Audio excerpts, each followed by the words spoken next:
Muito boa noite. Está no ar o programa Canal Aberto aqui na PUC TV, na NET Canal 20.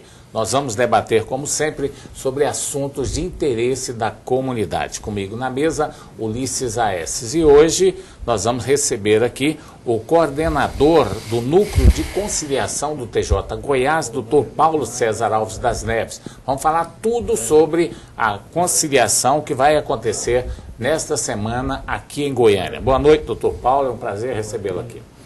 Boa noite, João. É um prazer estar aqui participando desse programa e aproveitar a oportunidade para esclarecer para a comunidade a respeito do movimento da conciliação. Tá certo. Boa noite, Ulisses. Boa noite, João Silvestre. Boa noite especial para você, telespectador, e também para o juiz, Dr. Paulo. Bom, vamos começar aqui conversando com o Dr. Paulo, perguntando a ele o que realmente vai acontecer nesta conciliação que está sendo anunciada aqui em todos os meios de comunicação. Dr. Paulo, do que se trata realmente essa conciliação? Muito bem, João. Essa conciliação foi marcada para ter início amanhã, dia 22, e ela vai seguir até segunda-feira, dia 26. E vai funcionar todos os dias das 8 às 18, menos no sábado e domingo. E a ideia é o seguinte, é propiciar à comunidade a solução dos seus problemas com a prefeitura, ou seja, os débitos fiscais com a prefeitura de Goiânia. Então o que nós queremos é o quê? Fazer um esforço concentrado para diminuir o número de ações mediante acordo entre a prefeitura e o cidadão. E também, de uma forma mais rápida, uma forma mais eficiente, terminar esses litígios, melhorando a eficiência do Poder Judiciário com a rapidez na solução do litígio. Esses litígios, doutor Paulo, são em relação a quê? Por exemplo, IPTU, Exatamente. ITU, tem outros tributos? Cobrança dos tributos da competência do município de Goiânia. Todos os tributos, IPTU, ITU, que são da competência do município de Goiânia, vão ser discutidos lá. ISS, QN também, essas coisas, tudo, ou seja, todos os tributos. Exatamente. O foco principal é no IPTU, mas outras ações que estiverem em litígio, se o cidadão comparecer ao Tribunal de Justiça a partir de amanhã, ele poderá negociar com a prefeitura o pagamento dessas dívidas. Bom, como é que será essa negociação? A prefeitura já tem um cronograma, já passou para o judiciário? Como é que pode ser feita essas negociações? Sim. De acordo com a Lei Ordinária 9.282/2013, as negociações vão ser da seguinte maneira. Se o pagamento for à vista, vai haver um desconto de 95% dos juros e da multa moratória. Se for em até 12 meses, cai para 90% o desconto. Se for de 13 a 24 meses, cai para 85% o desconto. E se for de 25 a 40 meses, o desconto vai ser de 80%. Agora, por que ocorreu um fato como esse, doutor Paulo? Nós podemos observar aí, para ter um evento tão grande, é porque existe um número bem grande também de processos, né? Exatamente. Nós temos mais de 200 mil ações de execução cobrando tributos da Fazenda Pública Municipal. E eu fiquei sabendo hoje, através de um procurador do município, que ainda existem represadas e que vão ser protocolizadas, se não tiver acordo, mais 270 mil ações. Ou seja, isso podia, inclusive, inviabilizar o próprio Tribunal de Justiça, né? Ou seja, com essas contendas, se não fossem, vamos dizer, minimizadas com essa semana de conciliação. Ou seja, a preocupação do tribunal é essa também? A preocupação do tribunal é justamente resolver esses problemas, essas ações de massa. Essas ações de massa, elas têm que ser resolvidas através de mutirão. Por quê? Quando você entra com muitas ações, fica muito difícil para que um juiz resolva uma a uma. E quando a gente faz o mutirão, o resultado é muito melhor. A gente alcança um resultado muito mais significativo. Doutor Paulo, tem, vamos dizer assim, um outro exemplo, por exemplo, dessa conciliação de massa, ou seja, assim, extensiva, com esse objetivo de, inclusive, desafogar a própria justiça? Sim, no Tribunal de Justiça de Goiás, tem Sim. Alguma outra? Assim? Nós temos o exemplo das cobranças do seguro DPVAT. Nós também temos o exemplo das ações revisionais de contrato de financiamento bancário, que são ações que são propostas por uma grande parte da comunidade, né, e que a gente está tentando resolver através dos mutirões. Bom, e parece que essa é uma preocupação nacional, né, a conciliação? Exatamente, porque Porque hoje nós chegamos à conclusão que o Poder Judiciário, com a estrutura que tem, está encontrando muita dificuldade para resolver os processos com a rapidez que a sociedade quer, ou seja, rapidez e eficiência. Então, nós temos que descobrir, aliás, nós estamos desenvolvendo outros métodos, e um dos métodos é o Movimento Nacional da Conciliação, justamente para quê? Que a gente faça frente à grande demanda que está sendo proposta perante o Judiciário. É verdade, eu quero aqui ressaltar, que a sociedade brasileira, depois da Constituição de 88, seja porque o Estado ficou mais democrático, seja porque o cidadão ficou mais informado, a sociedade brasileira está recorrendo muito mais ao Poder Judiciário do que antigamente. Então, pelo fato do brasileiro estar litigando muito mais, nós temos que produzir outros mecanismos para que a gente possa absorver essas ações, possa absorver esses problemas e entregar a solução adequada, com rapidez e eficiência. O senhor falou em demanda e em rapidez também, e no início falou também da quantidade, por exemplo, assim, de processos aí, que vamos dizer, pode chegar até, caso não resolvesse esse problema, uns 500 mil aí. Bom, isso. Nesses 200 e poucos aí que o senhor falou aí, 200 e poucos mil aí, tem um atendimento, vai ter um atendimento célere lá, ou seja, lá nesses 6 dias, nessa semana. O Tribunal de Justiça preparou, por exemplo, todo esse esquema de atendimento? Não vai ter aquela morosidade também, não? Lá no Tribunal de Justiça vão ser atendidas somente aquelas pessoas que já têm ações ajuizadas. Ou seja, são 30 bancas, né, que estão organizadas para receber o povo, para que eles sejam bem atendidos e encontrem a solução para o seu caso. Agora, para aqueles que não têm ação ajuizada, mas está devendo, para obter os benefícios da lei, ele deverá procurar a Secretaria Municipal de Finanças ou os postos de atendimento da Prefeitura, nos VaptVupts, em todos os locais que eles façam os mesmos benefícios? Os mesmos benefícios da lei. Só que esses benefícios da lei é só até segunda-feira, com relação a esse mutirão. Tem uma noção clara, por exemplo, o telespectador, vamos dizer, por exemplo, eu estou devendo o IPTU e o ITU durante 2 anos, 3 anos aí, mas, por exemplo, não fui ajuizado. Eu posso participar, por exemplo, dessa semana também, ou seja, ser beneficiado também. Sim, exatamente. Só que você não deverá se dirigir ao Tribunal de Justiça, e sim aos postos de atendimento da Prefeitura. Agora, um detalhe interessante é a pessoa entender quem é que deve ou não procurar. As pessoas que estão ajuizadas já foram comunicadas através da justiça, que estão sendo processadas lá, a cobrança? Eu acredito que muitas foram, talvez nem todas, né? A pessoa que sabe que deve, que já sabe que não pagou o imposto, ela deve se dirigir ou ao Poder Judiciário ou ao posto de atendimento para saber como está a sua situação fiscal. E diante desse relatório, ela vai procurar a melhor solução para o seu problema. Detalhe interessante é que, às vezes, a pessoa não paga o IPTU e pensa que a conta ainda não foi para a dívida ativa. Principalmente no caso do IPTU. Também está nesse processo o imposto territorial, porque o IPTU é o imposto territorial... Predial territorial urbano. Predial, né? É o predial. E o do lote, aquele que IPTU. Também está... Todas as dívidas tributárias fiscais municipais. Isso. Certo. Agora, esse caso do ITU, por exemplo, muitas vezes o proprietário não paga o imposto e nem é citado porque o endereço dele, às vezes, é o do lote, lá não tem ninguém, ele não consegue aquela citação. Então, quem deve procurar lá no fórum. Se não tiver o processo lá, ele pode dirigir até a Prefeitura, né? A Secretaria de Finanças, né? Ou aos postos de atendimento da Prefeitura Municipal. Agora, além desse tributo, nós temos ainda outros impostos municipais, né? O ISSQN, alguns outros tipos de impostos também serão negociados com pessoa jurídica, pessoa física ou só para pessoa física, no caso? Olha, o atendimento vai ser para todos aqueles que estão devendo, entendeu? Sem distinção. Sem distinção. Sem distinção. Isso. E pode ter o benefício da lei aí. É interessante o número de pessoas que estão devendo para a Prefeitura. O senhor tem uma noção do porquê que as pessoas não pagam, doutor Paulo?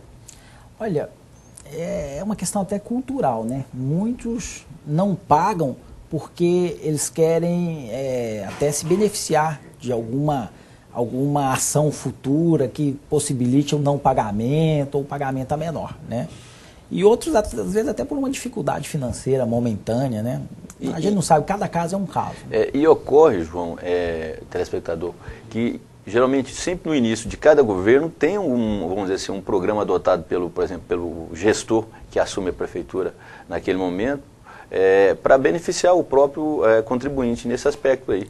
Eu lembro que o próprio Estado já adotou programas desse jeito, ou seja, a própria prefeitura, né, no início das gestões, ou seja, para zerar, ou seja, o déficit que tem naquela máquina administrativa naquele momento, faça isso, ou seja, adota esses programas de amortização dos juros e da mora, né, no aspecto de que entra mais dinheiro para o cofre e o administrador vai ter recursos para começar a sua gestão. É verdade. Agora, uma das situações realmente que a gente fica assim meio em dúvida, será por quê? Será que esses impostos também não estão extrapolando aí as condições de pagamento da população? Porque às vezes o cidadão é bem intencionado, às vezes ele quer pagar o IPTU, né, mas não tem condições. Então, não seria o caso de rever, porque eu estou vendo falar aí que o IPTU vai aumentar, né, que o prefeito quer aumentar, quer mudar o sistema de cobrança do IPTU, com tantas ações, com tanta gente inadimplente. Será que não seria melhor realmente resolver da maneira que está sendo feita agora através da conciliação, antes de aumentar esses impostos? Porque já que a coisa anda tão complicada para o cidadão pagar, vai aumentar também o número de processos lá no fórum, né, doutor Paulo? Essa política tributária do município, né, ela é desenvolvida pelo prefeito, pelos vereadores que aprovam as leis, né? E eu acredito que eles devem encontrar aí um caminho mais adequado, né, para que a gente possa ter um sistema que arrecade bem, sem que faça a população ficar muito, por exemplo, sem condições de pagamento. Que seja mais justo, né, de acordo com aquilo que as pessoas realmente podem pagar. Nós vamos para o intervalo comercial, daqui a pouco estaremos de volta com o programa Canal Aberto.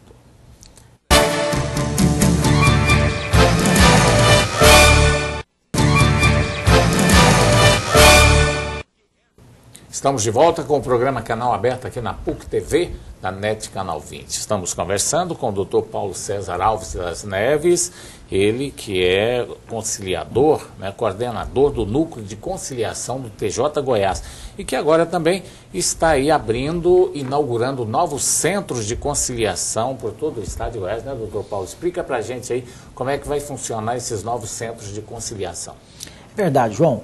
O Tribunal de Justiça, através do Núcleo Permanente de Solução de Conflitos, tem como programa para esse ano instalar aproximadamente 17 centros judiciários. Nós já instalamos o da Católica, que é o 3º Centro Judiciário de Goiânia, e o de Catalão. Amanhã estarei indo para Águas Lindas para instalar o Centro Judiciário de lá, né? O Centro Judiciário, na verdade, ele é um órgão que funciona na comarca, que possibilita que as pessoas sejam recebidas para fins de conciliação. A ideia é fazer uma estrutura forte para que o cidadão ele possa resolver seus problemas até mesmo sem protocolizar uma ação, entendeu? É o que nós chamamos de pré-processual. O pré-processual significa o quê? O cidadão vai até lá ao Centro Judiciário de Conciliação e lá ele expõe o problema dele. Ele vai ser encaminhado a um conciliador ou mediador, dependendo da situação, e esse vai marcar uma sessão junto com a outra parte. E aí tentar fazer um acordo. Esse acordo feito, ele vai ser levado ao juiz, que vai homologar o acordo e vai acabar. Nesse caso, ele não precisa nem de um advogado? Dependendo da situação, não vai precisar de advogado. Mas também nós estamos colocando nesse centro a defensoria para atuar. Porque se ele for carente, não tiver condições de efetuar o pagamento dos honorários do advogado, ele vai ter o atendimento do Estado.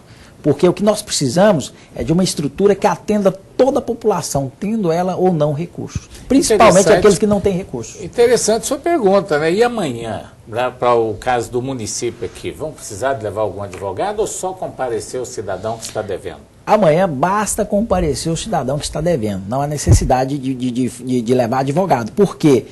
Toda pessoa tem capacidade para fazer acordo. Se ele quiser levar um advogado à confiança dele, não tem problema nenhum. Isso aí vai da escolha de cada um. Mas não é necessário levar advogado. Outra pergunta, até para o telespectador não chegar longe assim, né, com as mãos abanando lá.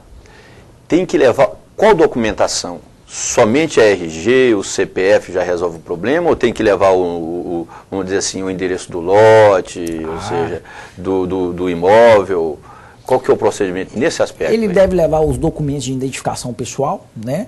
E seria preferível que ele levasse também uma documentação do imóvel, né? Mas é claro que lá na prefeitura já tem um cadastro desse contribuinte com todos os seus dados.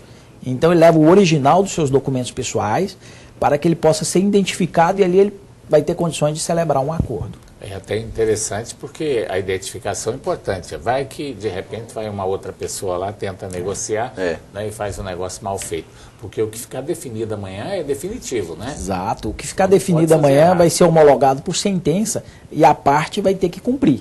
Entendeu? O devedor vai ter que cumprir até para que eles fiquem livres desse débito fiscal. Aí, e pronto. Aí é até bom o senhor esclarecer, doutor Paulo. E se o contribuinte que for negociar e não cumprir depois com o acordado? Aí o que vai acontecer? Aquela execução vai prosseguir com a penhora, pode ser penhora online, nas contas bancárias dele, pode ser a penhora do próprio bem que originou o débito tributário, ou de outros bens que ele tenha em poder dele. É interessante que pode correr o risco de perder o imóvel, né? Porque a partir do momento que se faz um acordo e que é homologado pela justiça, esse acordo, aí a prefeitura tem mais força. Ela tem um título, para executar. Para executar. Porque ela já tem um documento, já tem uma maneira de executar aquele imóvel e aí sim o cidadão pode até chegar ao ponto de perder o imóvel, que é uma coisa assim muito rara. Mas hoje nós também temos um mecanismo da penhora online, que ela é feita pelo site do Banco Central, em que o juiz ele determina o bloqueio do valor necessário. Se o dinheiro estiver na conta, aquele dinheiro já fica bloqueado. É muito mais fácil para resolver o problema. É muito grande, vamos dizer assim, essa inadimplência por parte dos envolvidos, desses que acordam. O senhor que é magistrado, ou seja, está aí na lida e há bastante tempo. Hoje, na justiça, por exemplo, goiana, como é que é, por exemplo, a negociação? Aquelas pessoas que negociam e depois não conseguem cumprir. Existe vamos dizer, uma média anual ou mensal na justiça em relação a essa quantidade de pessoas? Olha, esse dado ainda nós não temos, que não foi feita uma pesquisa nesse sentido para saber quais são aqueles que não cumprem, né? Mas, por exemplo, nós temos, com relação a todo o Estado, todo Estado, mas nós temos um dado interessante, que é do terceiro centro judiciário, que funciona lá na Católica, que foi instalado esse ano. Lá nós temos, que é um caso diferenciado, nós temos um índice de acordo superior a 92%, sem retorno, sem qualquer descumprimento daquelas regras que foram estabelecidas. Mas eu quero esclarecer também que o terceiro centro ele é direcionado mais aos casos de família. Então, esses acordos que lá foram celebrados foram motivados em ações de separação, divórcio, guarda de filhos. E esses novos centros que o senhor vai inaugurar agora, que vai ser implantado em todo o estado de Goiás, ele vai ser abrangente, né? Mais abrangente em todas as ações que existem. Agora, está dentro daquela lei do juizado de pequenas causas ou pode extrapolar os valores? Não, lá no centro judiciário pode ter acordo de qualquer valor, não tem o limite do juizado especial. Inclusive, ações que envolvam milhões de reais podem ser levadas ao centro e lá pode ser formalizado um acordo solucionando o problema.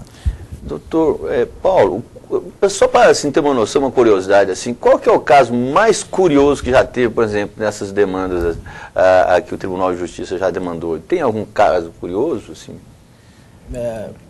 A respeito de... Qualquer um, de família, de dinheiro, de conciliação. Veja bem, teve um caso curioso, interessante, que é o que eu falo, às vezes as pessoas levam um problema para o Poder Judiciário e o motivo do litígio não é aquele que vira ação, né? É igual um caso que nós, num curso de mediação, nós ficamos sabendo através do palestrante, que numa ação trabalhista, foi proposta a ação trabalhista do empregado contra a empregadora, né?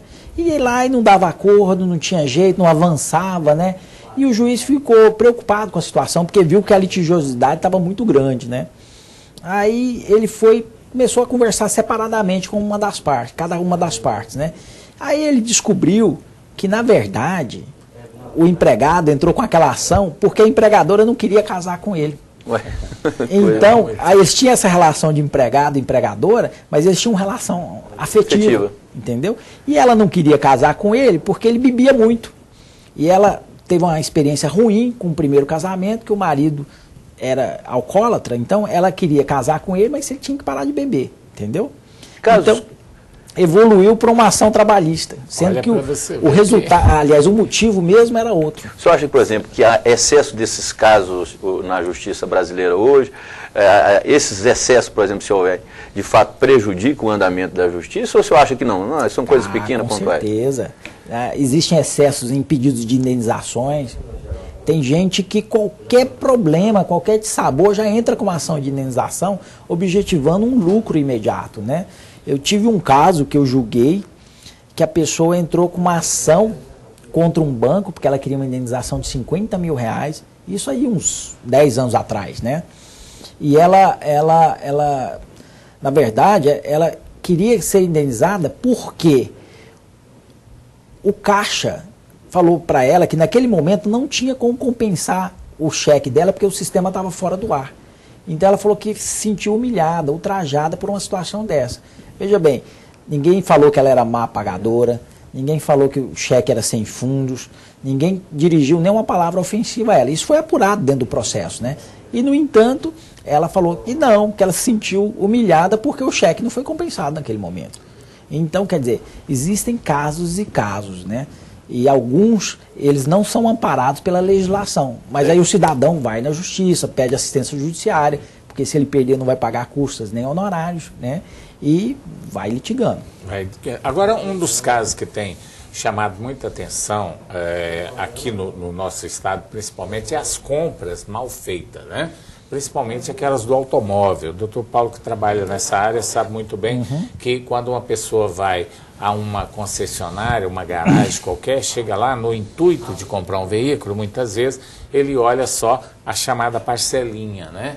Aquilo ali, 300, 400 reais por mês. Depois, ele descobre que cobraram dele um juro bastante abusivo e acabam entrando na justiça. É um fato muito comum e tem dado esse resultado essas ações na justiça, doutor Paulo? Olha só, João, deixa eu explicar uma coisa. Hoje, eu julgo muitas ações dessa natureza, né? São as ações revisionais de contrato de financiamento bancário. Ou ações revisionais, financiamento, ou ações revisionais de contrato de leasing, arrendamento mercantil, né? Na verdade, o que a gente vê é que o cidadão, ele contrata uma parcela, aí depois de pagar a primeira parcela, ou sem antes mesmo de pagar a primeira parcela, ele entra com a ação tentando reduzir o valor da parcela, alegando juros extorsivos, né? Mas na maioria dos casos que eu estou vendo, que eu estou julgando, a taxa de juros cobrada pelos bancos está na média legal. 2 ponto alguma coisa, 1,99, 1,50, tem taxa de juros próxima a 1% ao mês. Só o que encarece o valor da parcela é a capitalização. E os tribunais já decidiram que a capitalização é permitida desde que ela seja contratada. É permitida aquela distribuição? Você tem que estar no contrato ali. Se tiver no contrato, o consumidor assumiu que vai pagar aquilo ali. Agora, o que eu fico pensando, se você compra um bem, lá está o valor, você vai pagar 60 parcelas de R$ 257, como exemplo. Você não pode alegar que você não sabia o que você estava fazendo. Deve ter multiplicado, né? Qualquer Exatamente. celular hoje tem máquina e calculadora. Você multiplica e diminui pelo valor à vista, você vai saber quanto você vai pagar de juros. Qualquer pessoa faz isso. Eu vejo demais, doutor, a distribuição, por exemplo, de folhetos, aqueles folhetinhos, né, de escritórios, alguns escritórios, pessoas assim falando que se você comprou o carro, você não pode baixar, o valor que terá que ser pago, não é? Através daquelas parcelas, procurando aqueles escritórios, aquilo ali é permitido? É uma propaganda que alguns advogados utilizam para captar a clientela, né? Não há nada de errado. Só que o consumidor deve pensar bem, deve procurar se informar para saber se ele realmente vai ter condições de ter alguma alteração no contrato dele. Porque cada contrato é uma história. É isso aí. Nós vamos para mais um intervalo comercial. Daqui a pouco estaremos de volta conversando com o doutor Paulo César Alves das Neves, ele que é coordenador do Núcleo de Conciliação do Tribunal de Justiça do Estado de Goiás. Até daqui a pouco.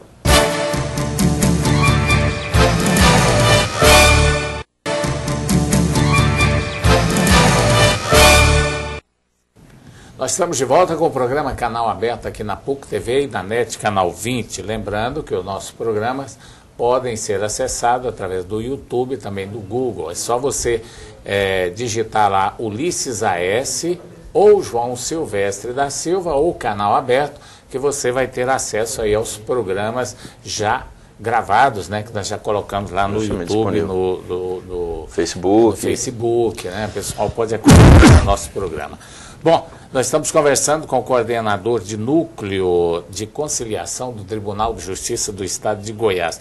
O Dr. Paulo César é um juiz bastante experiente, né, atuou há muitos anos aí no interior, inclusive na cidade de Itaberaí, por mais de 9 anos, né, doutor Paulo? Exatamente, mais de 9 anos. E tem muita experiência na área também da legislação eleitoral, de várias áreas, porque ele tem uma experiência muito grande.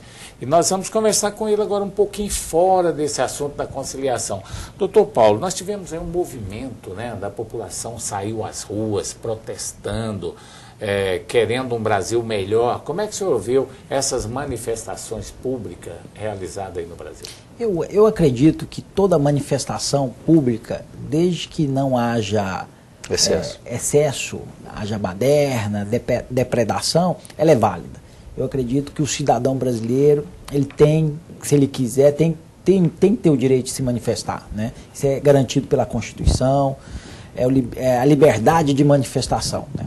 As pessoas devem expressar o seu descontentamento com isso ou aquilo, mas sem depredação, sem violência.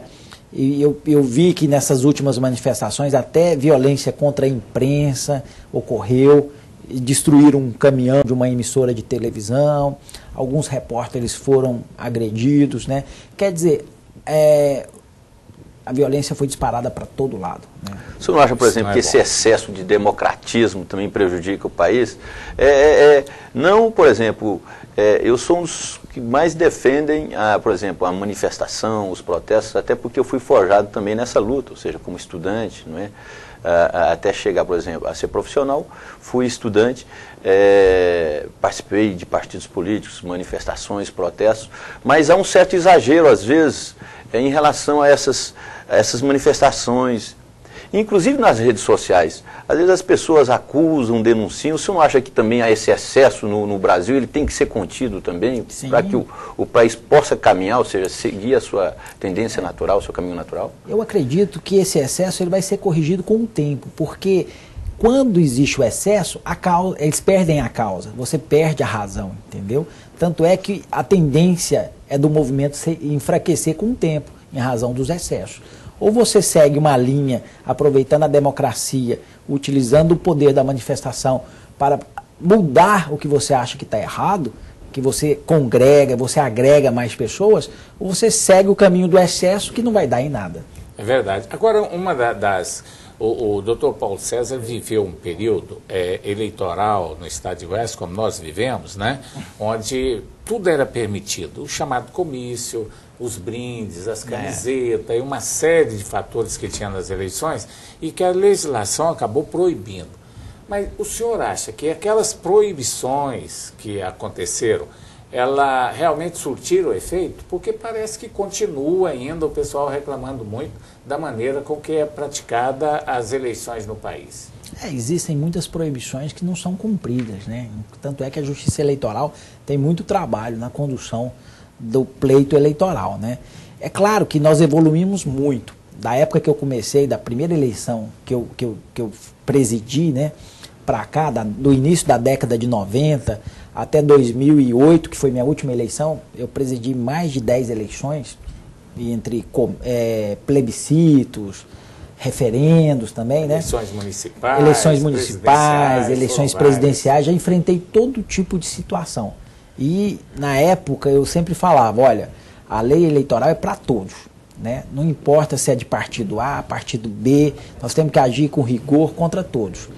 E, graças a Deus e ao trabalho que foi realizado, nós conseguimos êxito nas eleições que foram realizadas tanto em Itaberaí quanto em outras cidades, Crixás, Uruaçu, Uruana, por onde eu passei, né?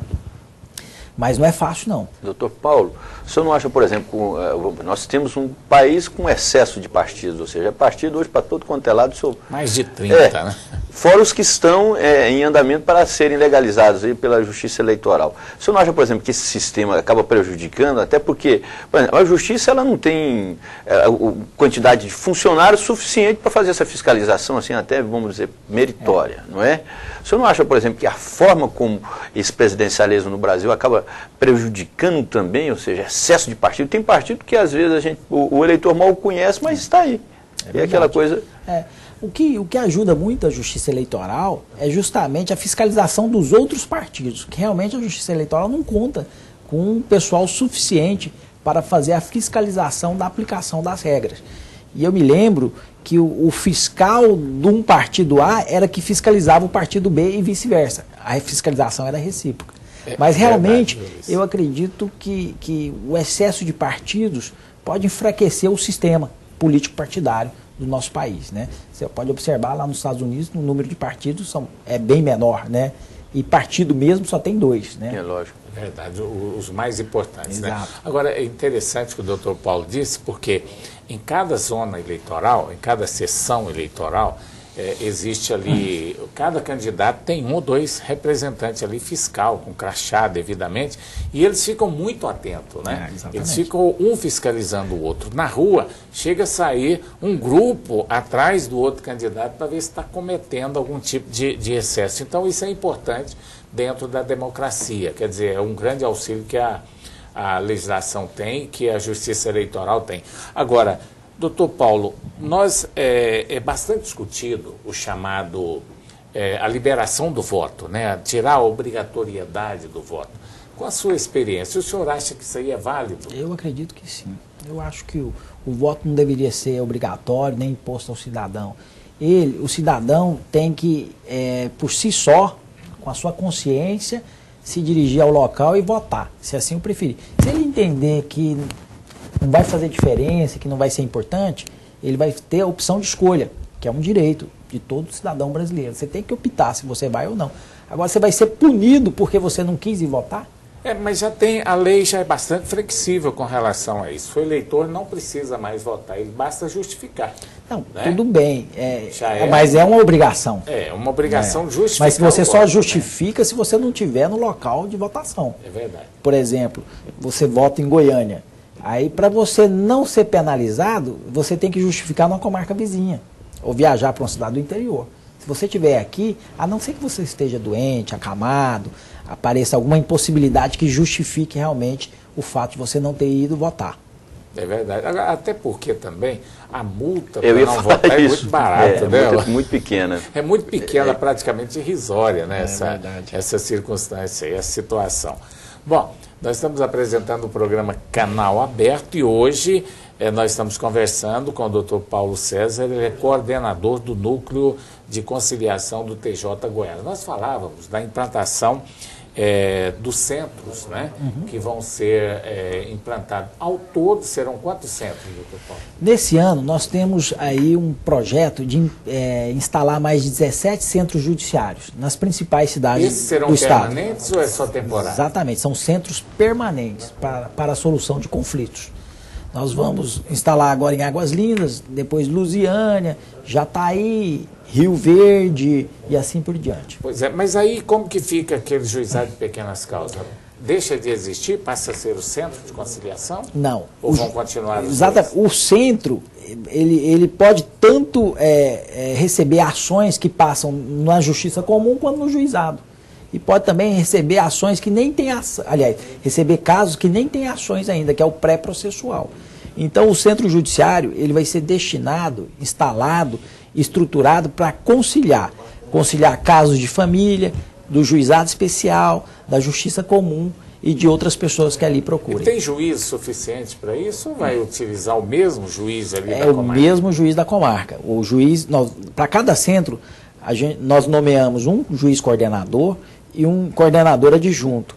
E ele vai coordenar a equipe dele. A equipe é composta por conciliadores e mediadores, e estagiários e também outros funcionários.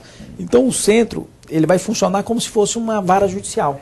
entendeu? Esse sistema de conciliação, doutor Paulo, ele já está sendo usado aqui em Goiás há bastante tempo? Como é que é? Sim, nós temos há muito tempo, mas começou a ser aprimorado de 2006 para cá. E surte efeito na justiça? Surte efeito, porque o volume de acordos é muito grande.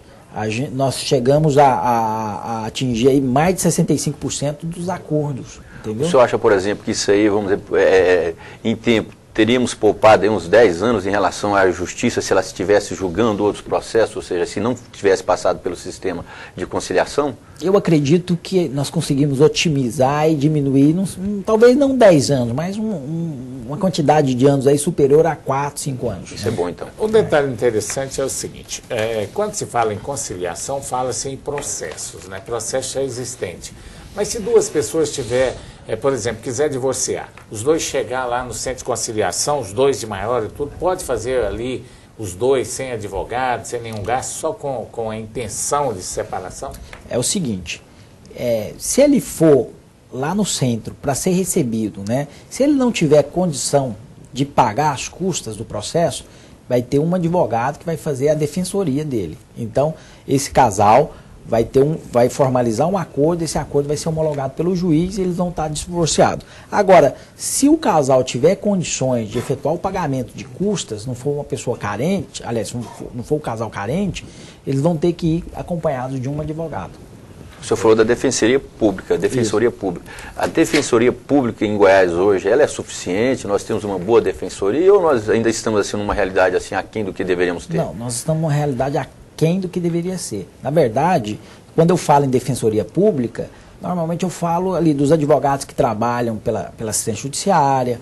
Em alguns municípios tem defensoria, aí é o município que contrata o advogado que vai defender os carentes, entendeu? Aqui em Goiânia nós temos uma defensoria que é feita pelos advogados da Procuradoria da Assistência Judiciária, que são contratados também. Mas o ideal seria que a gente tivesse em todas as comarcas defensores concursados, habilitados para que pudessem defender os carentes. Tá certo. Nós vamos para mais um intervalo comercial. Daqui a pouco estaremos de volta com o programa Canal Aberto.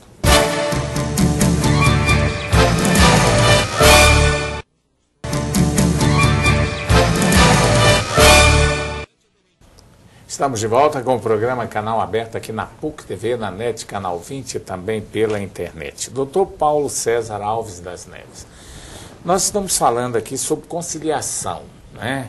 A semana de conciliação vai acontecer em dezembro, vai acontecer agora essa conciliação lá no fórum, onde serão discutidos os problemas relacionados aos tributos municipais e também as bancas de conciliação que vão ser inauguradas aí em todo o estado de Goiás. Agora, o consumidor hoje, doutor Paulo, tem tantos problemas, principalmente relacionados com telefonia, com compra de equipamentos que às vezes não chega devidamente de acordo com aquilo que foi comprado, né? Como é que o consumidor pode procurar os seus direitos? Muito bem. A ideia de instalar e estruturar os centros judiciários é justamente para receber essa parcela da comunidade, né? Ou seja, o consumidor. O consumidor, se ele teve algum problema com o fornecedor, mercadoria que não atendeu suas expectativas, ou se o serviço prestado não atendeu, ele poderá ir ao centro e fazer uma reclamação, e aí sim nós vamos notificar o fornecedor, que pode ser uma empresa de telefonia, uma empresa aérea, ou uma empresa que vendeu algum bem móvel, né? E vai ser designada uma audiência para que nessa audiência tente-se o acordo com os conciliadores. Feito o acordo, o que acontece? Ele vai ser homologado e já vai valer como título para o consumidor. Se a empresa não cumpriu, o consumidor vai poder executar. Chega a assustar a quantidade, por exemplo, de pessoas que procuram a justiça com relação a problemas, por exemplo, de compras via internet?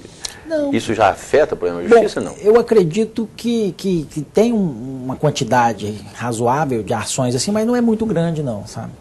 Eu acredito que é uma parcela mínima. Doutor Paulo, o consumidor que se sentir lesado, por exemplo, na cidade do interior, onde tem mais dificuldades para poder entrar com ações, ele pode vir até Goiânia e entrar aqui também? Isso vai depender muito, porque é interessante que ele entre na cidade onde ele mora, porque se lá tiver um fórum, o centro judiciário, ele deve entrar com a reclamação lá. Vai ficar mais fácil para que ele possa acompanhar o andamento dessa ação. Porque no caso de uma telefonia, por exemplo, né? Lá no interior você vai entrar contra uma empresa de celular. Esse processo não fica mais demorado, não? Não, tem comarcas do interior que estão com ritmo acelerado, então eles conseguem dar um andamento rápido ao processo. Depende muito da comarca. Hoje está tudo informatizado também? Tudo informatizado. E outra, a empresa de telefonia ou a empresa fornecedora, ela vai ser notificada, ou seja, ela vai ser citada por carta. Se for um pré-processual na conciliação, ela vai ser notificada a comparecer, entendeu? Nesses casos, o aconselhável é procurar o PROCON primeiro, né? Ou seja, para ver se resolve uma discussão mais amigável, exatamente, aquela menos... Não tem problema nenhum, pode procurar o PROCON. Inclusive, eu na condição de coordenador do núcleo, eu procurei lá a superintendente do PROCON, para que a gente consiga aí elaborar um convênio do núcleo com o PROCON, para que a gente possa, lá no próprio PROCON, já formalizar os acordos, homologar judicialmente ou sem homologação judicial, para que possa agilizar e acelerar o procedimento com relação às ações de relação de consumo. Então vamos esclarecer bem para o nosso telespectador aí. O que deve ser procurado ao PROCON, junto ao PROCON ou junto à Justiça? É uma opção para o consumidor. Ele pode ir à Justiça ou pode ir ao PROCON, entendeu? Se o atendimento do PROCON for satisfatório, ele não precisa nem ir na Justiça. Ele negocia ali. Negocia ali e aí aquele acordo vai ser homologado, entendeu? Agora, se não foi satisfatório, ele pode ir atrás na Justiça. Às vezes ele vai no PROCON e não dá acordo, aí ele vai ter que entrar na Justiça. E se ele não for no PROCON e for direto na Justiça? Aí vai ter o mesmo atendimento no centro judiciário, e nesse centro judiciário nós vamos tentar formalizar um acordo para solucionar o problema então dele. Vamos passar aí o endereço. Como é que a pessoa pode fazer para chegar direto à Justiça? Procura onde? A respeito do centro de uma reclamação, que ele não quiser ir no PROCON. Vai ver que ele já está chateado, já foi no PROCON, não deu certo. Falou, não, agora eu não quero saber de PROCON mais, eu quero entrar na Justiça. Ele pega a comarca, ele vai na própria comarca, lá no fórum. Exatamente, ele procura... Departamento de pequenas causas. Enquanto que a gente não tem a estrutura completa dos centros, né, ele vai ter que procurar o juizado, dependendo do valor. Né? Nos lugares que ainda não tem centro, o consumidor vai ter que ir no juizado para formalizar a reclamação dele. E toda a cidade do interior tem o juizado de pequenas causas? Ele pode entrar com todas as comarcas, se não tiver o juizado, como se fala, fisicamente formalizado, como se fosse uma vara, tem o juiz que atua com a competência do juizado. Então, todo o interior, todas as comarcas têm um atendimento do juizado. Desde que o juiz não seja... O senhor acha que Goiás está num ritmo assim, satisfatório em relação a esses julgamentos, a esses processos todos aí em relação... Da conciliação? Eu acredito que sim, tanto é que tem 3 anos que nós ganhamos o prêmio Conciliar é Legal, ou seja, o maior número de conciliações no Brasil inteiro foi resultado do trabalho forte do movimento da conciliação. O ano passado nós fomos campeões, recebemos uma premiação em razão do trabalho que foi desenvolvido e do resultado alcançado por todas aquelas pessoas que participam do movimento da conciliação. Bom, uma das coisas que mais ocorre, principalmente aqui em Goiânia, são os acidentes de trânsito, né? Às vezes tem aqueles pequenos arranhados ali, uma batidinha de menor relevância aí, e inclusive a própria polícia já orienta, não para o trânsito, tem que tirar por ali, chama aquela justiça móvel, né, que já aí atua nessa área, mas quando não dá acordo ali, a pessoa quiser requerer o direito dele, pode ir direto lá na justiça? Ou pode ir no PROCON? Qual que é o caminho da pessoa? Não, assim, o PROCON é só a relação de consumo. Só de consumo. Relação de consumo. Mas ele tem que entrar na pequena quando a indenização, dependendo do valor que ele vai pleitear, se for até 20 salários mínimos, ele entra no juizado sem advogado. Até 40 salários mínimos, ele vai precisar de um advogado que pode entrar no juizado. Acima disso, só na justiça comum. O senhor, como, por exemplo, magistrado, uma pessoa experiente, ou seja, vive disso, qual que é a mensagem que o senhor passa para os nossos telespectadores em relação a isso? Ou seja, às vezes as pessoas procuram a justiça assim de forma injustificável, ou seja, vai ali, entulha, acaba entulhando. Qual que é a mensagem que o senhor dá? Não faça isso. A mensagem que eu dou é que as pessoas devem procurar a justiça quando realmente for necessário, quando ela realmente precisar de uma prestação judicional, entendeu? Ela tem que fazer uma avaliação, é igual nós estamos falando. tem determinadas situações que são meros dissabores. Então a pessoa ela não vai conseguir êxito, mas entra assim mesmo, entendeu? Então eu acredito que as pessoas, o movimento da conciliação, eu acredito que o movimento da conciliação ele vem justamente para desafogar o Poder Judiciário e mudar a cultura do brasileiro. Nós queremos implantar a cultura da paz, ou seja, o brasileiro, antes de litigar, ele vai tentar solucionar o seu problema através do acordo.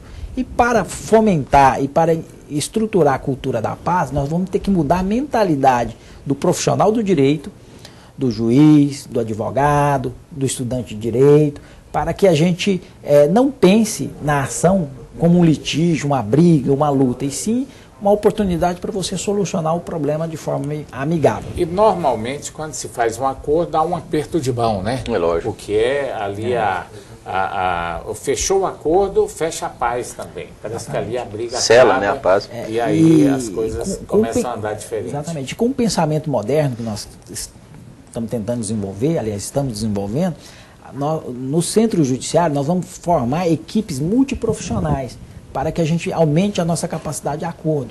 Aqui no terceiro centro judiciário e no segundo centro judiciário, nós já temos a participação de psicólogos, entendeu? Vamos colocar também assistentes sociais, ou seja, todos aqueles profissionais que possam contribuir para a formalização de um acordo efetivo, que as partes saiam satisfeitas e não tenham que voltar para tentar executar ou saiam insatisfeitas com aquele acordo que foi feito. Tá certo. Bom, doutor Paulo César, nós temos aí alguns minutinhos. O senhor quiser falar mais alguma coisa aí rapidamente? Eu quero aproveitar para falar sobre a Semana Nacional da Conciliação. Esse ano já foi designada a data, né? Nós vamos ter a semana começando no dia 2 e terminando no dia 6 de dezembro, que é o nosso grande evento para a gente finalizar os trabalhos a respeito do movimento da conciliação aqui em Goiás. E nesse ano a Semana Nacional da Conciliação ela vai ser realizada lá na Estação Goiana, como foi realizado no ano passado, que é um local de fácil acesso, que tem linhas de ônibus, que a comunidade poderá se dirigir para solucionar os seus problemas. Tá certo. Muito obrigado, senhor, pela entrevista. Eu que agradeço a oportunidade de participar desse programa e poder divulgar o trabalho realizado pelo Movimento da Conciliação. Tá certo. Ulisses Aécio já dizia os antigos, é melhor um péssimo acordo do que uma boa demanda. É lógico. Boa noite. Então, boa noite, João, boa noite para o doutor Paulo. Boa noite especial para a dona Neuza, que está sintonizada no programa Canal Aberto aqui na PUC TV. Tá certo, eu quero mandar um abraço também para todos aqueles que estão nos assistindo e convidar para estar conosco na próxima segunda-feira, às 22h30, com mais um programa Canal Aberto. Até lá, boa noite, obrigado pela audiência.